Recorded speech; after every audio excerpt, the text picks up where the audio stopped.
औज़ुबिल्लाहिमिनश्शैतानिर्रजीम बिस्मिल्लाहिर्रहमानिर्रहीम। आज हमारा टॉपिक है analysing marketing opportunities and developing strategies. ठीक है, इसको आज कंटिन्यू करते हैं। इसमें देखते हैं कि अपॉर्चुनिटीज़ को कैसे एनालाइज किया जाएगा एंड डेवलप किया जाएगा, स्ट्रेटजीज़ को कैसे। ठीक है, फर्स्ट इसमें देखेंगे lesson overview and learning objective इसमें बताए गए हैं। सबसे पहले टुडे हम डिस्कस कर रहे हैं स्ट्रेटजीज़ को दैट कंपनी डिज़ाइन करती है मीट करने के लिए एनवायरनमेंट की अपॉर्चुनिटीज़ अवेलेबल जो होती हैं उनको देखा जाता है इसमें। तो हम भी आज इसमें ये देखेंगे कि अपॉर्चुनिटीज़ को हम एनालाइज कैसे कर सकते हैं, कैसे इन्फॉर्मेशन लेंगे।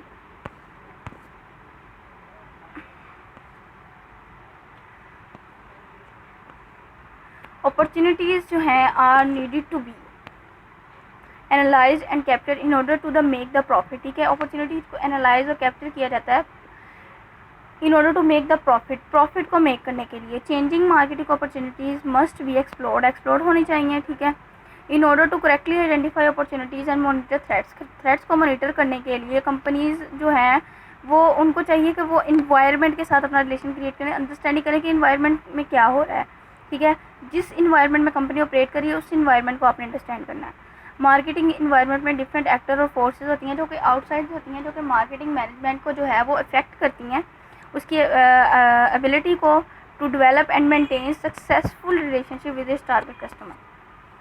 हम इसमें देखते हैं, सबसे पहले डायग्राम देखते हैं। ये कस्टमर्स हैं, कस्टमर में मार्केट पोटेंशियल होना चाहिए। ठीक है, साइज़ ग्रोथ रेट देखा जाएगा और कस्टमर का बिहेवियर। कंपनी में इकोनॉमिक एनालिसिस किया जाएगा और कंपनी फिट्स क्या होंगे। कंपटीटर्स में इंडस्ट्री स्ट्रक्चरल एनालिसिस क्या होना चाहिए। ठीक है, कंपटीटर्स रिस्पॉन्स प्रोफाइल्स क्या हैं। जब मार्केटिंग जो है मैनेजमेंट कलेक्ट करती है और प्रोसेस करती है डाटा और इस इन्वायरमेंट पर, they must be ever vigilant in their effort to apply what they learn to developing opportunities and dealing with threats. Studies have shown that excellent companies not only have a keen sense of customer but an appreciation of the environmental forces. यानी कि आप best से best company को भी देखेंगे ना, वो इस इन्वायरमेंट की इंफॉर्मेशन के बगैर जो है वो कुछ नहीं कर सकती। ठीक है, इन्वायरमेंट की इंफॉर्मेशन लेंगे, इर्द गिर्द कंपनी किस चीज़ से इफेक्ट हो रही है और कस्टमर्स की जो नीड्स और उसकी अकॉर्डिंग जो इंफॉर्मेशन है वो सारी आपको कंपटीटर से रिलेटेड, रीसेलर से रिलेटेड, इंटरमीडिएट से रिलेटेड, जब आपके पास इंफॉर्मेशन होगी तभी आपका जो बिज़नेस है वो सक्सेसफुल होगा। Marketing information system critical element होता है इफेक्टिव मार्केटिंग के अंदर। ठीक है, इसमें ये होता है कि सबसे पहले देखा जाता है कि आज जो फिल्म्स होती हैं वो ऑपरेट करती हैं some form of marketing information system में। ठीक है, लेकिन ये सिस्टम जो है वो डिफरेंट होता है। ठीक है, बहुत सारे केसेस में इंफॉर्मेशन अवेलेबल होती है, बहुत सारे में नहीं होती, किसी में लेट आती है, किसी में ये ट्रस्टफुल नहीं होती। तो बहुत सारी कंपनीज़ जो है वो ये बात सीख रही हैं कि अगर हमारे पास जो है इंफॉर्मेशन सिस्टम का लैक है या हमारे पास वो सिस्टम सिरे से है ही नहीं, तो वो देखती हैं कि हमें किस चीज़ की, वो लर्न करती हैं, जानती हैं कि इंफॉर्मेशन किस तरह की चाहिए हमें, हमारी नीड्स क्या है। ठीक है, मार्केटिंग इंफॉर्मेशन सिस्टम में ये होता है कि सबसे पहले देखा जाता है कि मार्केटिंग मैनेजर को नीड होती है ग्रेट डील ऑफ इन्फॉर्मेशन की to carry out their marketing so as to provide superior value. वो सुपीरियर वैल्यू देना चाहता है अपने कस्टमर को, सेटिस्फैक्शन देना चाहता है कस्टमर को, इस चीज़ से हट के कि ग्रोइंग सप्लाई ऑफ इन्फॉर्मेशन। ठीक है, मैनेजर के पास लैक होता है कि हमारे पास रॉन्ग इन्फॉर्मेशन ज़्यादा है और लैक होता है उनके पास राइट काइंड ऑफ इन्फॉर्मेशन का। ठीक है, इन चीज़ों से निकलने के लिए, इन प्रॉब्लम से निकलने के लिए वो कह रहा है कि many companies are taking step to improve their marketing information system. उनको अपने मार्केटिंग इन्फॉर्मेशन सिस्टम को इम्प्रूव करने के लिए स्टेप लेना पड़ेगा। जो मार्केटिंग ऑर्गेनाइजेशन प्रोड्यूस करती हैं सुपीरियर वैल्यू सेटिस्फैक्शन कस्टमर को, तो वो मैनेजर को भी नीड होती है इन्फॉर्मेशन की कि हर कदम पर उसे इन्फॉर्मेशन मिलती रहे। They need information about customers. ठीक है, रीसेलर के बारे में, यूज़र्स के बारे में, एंड यूज़र्स जो होते हैं यानी कंज्यूमर्स जो होते हैं, कंपटीटर्स के बारे में, गवर्नमेंटल और अदर फैक्टर जो मार्केट प्लेस में होते हैं। ठीक है, नेक्स्ट इसमें आएगा, इसके पॉइंट्स हैं कि ये वर्क कैसे करती है। ठीक है, मार्केटिंग इंफॉर्मेशन सिस्टम वर्क कैसे कर रहा है उसको देखेंगे। सबसे पहले well design marketing information system जो बिगन और एंड होती है विद द यूज़र्स, ये बात अपने ध्यान में रखें। फिर नेक्स्ट इसमें ये डेवलप करती है इन्फॉर्मेशन को, हेल्प करती है मैनेजर को कि ये इसको यूज़ ऐसे करे ये मोर इफेक्टिव हो। इसमें हेल्प करता है इंटरनल रिकॉर्ड जो है वो प्रोवाइड करता है इन्फॉर्मेशन, सेल्स की, कॉस्ट की, इन्वेंट्रीज की, कैश फ्लो की और अकाउंट्स जो पेएबल हों या रिसीवेबल उनके बारे में इंफॉर्मेशन मिलती है। फिर मार्केटिंग इंटेलिजेंस हमारे पास है। मार्केटिंग इंटेलिजेंस थर्ड पॉइंट है इसमें। इसमें देखेंगे कि एग्जीक्यूटिव विद एवरीडे इन्फॉर्मेशन, हर रोज़ की इन्फॉर्मेशन के साथ वो जो है वो अपने प्लान को आगे लेके जाएगा। तो वो डेवलपमेंट की जो हो रहा है ना इन्वायरमेंट के अंदर, उसकी इन्फॉर्मेशन उसे चाहिए डेली, ठीक है।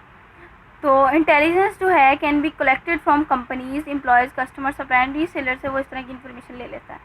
4 पॉइंट है यहाँ पे, ये शो हो रहा है मार्केटिंग रिसर्च।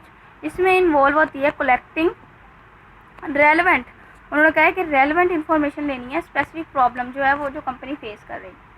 फिर इसमें हमारे पास आएगा finally the marketing information system distribute कर देता है इन्फॉर्मेशन को, जो है इंटरनल रिसोर्स से जो भी ली होती है, इंटेलिजेंस से, रिसर्च से ली होती है, मैनेजर को एट द राइट टाइम, ठीक है, ताकि वो फर्दर उसकी प्रोसेसिंग हो सके। इसमें अब मार्केटिंग इन्फॉर्मेशन सिस्टम, ये सारी जो डायग्राम है इसको हम डिटेल से पढ़ेंगे। डेवलपिंग इन्फॉर्मेशन में सबसे पहले हमारे पास आती है internal records, marketing intelligence, marketing decision support analysis and marketing research. इसको हम ना डिटेल से देखते हैं। सबसे पहले working of the marketing information system वही है, इसमें कि सेटिस्फेक्शन प्रोवाइड करनी हो तो सबसे पहले नीड होती है कि हमें हर लम्हा ब लम्हा बाखबर रहना होता है हर तरह की इन्फॉर्मेशन से। वो हम रीसेलर एंड यूज़र्स, कंपटीटर्स के बारे में हम इन्फॉर्मेशन लेते हैं, ठीक है। अब इसमें आएगा सबसे पहला point assessing information needs. Assess करना है कि इन्फॉर्मेशन जो है वो कौन सी चाहिए, किस इन्फॉर्मेशन की ज़रूरत है। फिर डेवलप करना है इन्फॉर्मेशन को, ये एक टाइप का रॉ मटेरियल हमें मिलता है जिसको हम बाद में डेवलप कर लेते हैं, ठीक है। तो इसमें आता है मार्केटिंग इंटेलिजेंस, जो अब हमें इन्वायरमेंट में जो वेरिएबल हैं that manager need as the implement and just marketing plan, ठीक है। वेरिएबल जो उसको ज़रूरत होती है इन्फॉर्मेशन की, जो ताकि वो इम्प्लीमेंट कर सके अपने प्लान्स को मार्केट में, उसके लिए उसे इंटेलिजेंस से जो भी इन्फॉर्मेशन मिलती है वो देखनी होती है। वो इंटरनल भी हो सकती है और एक्सटर्नल भी हो सकती है, दोनों टाइप की हो सकती है। फिर आता है इसमें marketing research. Marketing research link करती है कंज्यूमर, कस्टमर और पब्लिक को मार्केट में, ठीक है, इंफॉर्मेशन की एक्सचेंज के साथ। फिर इसमें आता है सब सिस्टम कैसे होते हैं। सी पार्ट है हमारे पास, सब सिस्टम में फर्स्ट पे इंटरनल रिकॉर्ड सिस्टम है, ये प्रोवाइड करता है करंट डाटा, सेल्स पे, कॉस्ट पे, इन्वेंट्रीज पे, कैश फ्लोज पे, अकाउंट्स पे। फिर सेकंड पॉइंट इसमें आएगा, सेकंड मार्केटिंग इन्फॉर्मेशन सब system is the marketing intelligence. वही हमने पढ़ा है कि सप्लाइंग करता है कि डेली की इन्फॉर्मेशन ये देगा। डिपार्टमेंट भी होते हैं इनके, और वैसे भी ये एक जो है वो एक डिपार्टमेंट होता है जिसमें ये इंटेलिजेंस होती है, और इंटेलिजेंस जो है वो डेली की रिपोर्ट देती है, इंटरनल जो है वो एक्सटर्नल और इंटरनल दोनों लिहाज से, जो मार्केटिंग इन्वायरमेंट है उसके लिहाज से।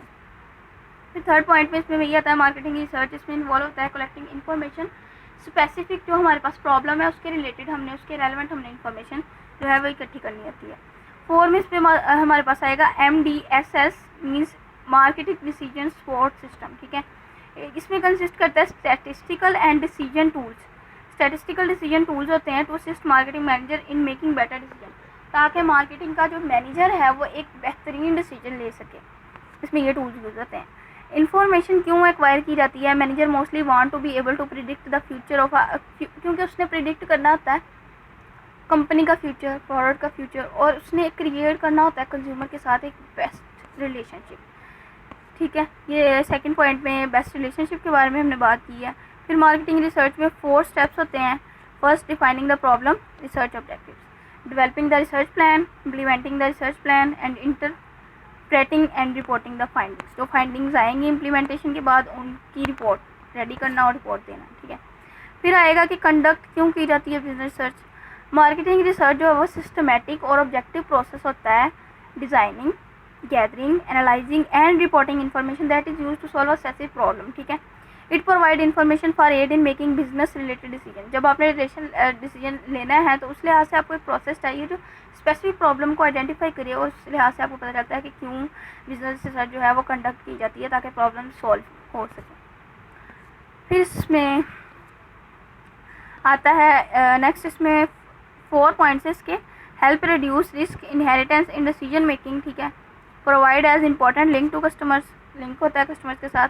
Allow implementation of the business concept, enable manager to identify and understand stakeholder want and need and the develop appropriate strategies to meet these needs. तो आज हमने जो है वो ये जो चैप्टर है हमारे पास एनालाइजिंग अपॉर्चुनिटीज़ का, ये कंप्लीट कर लिया है।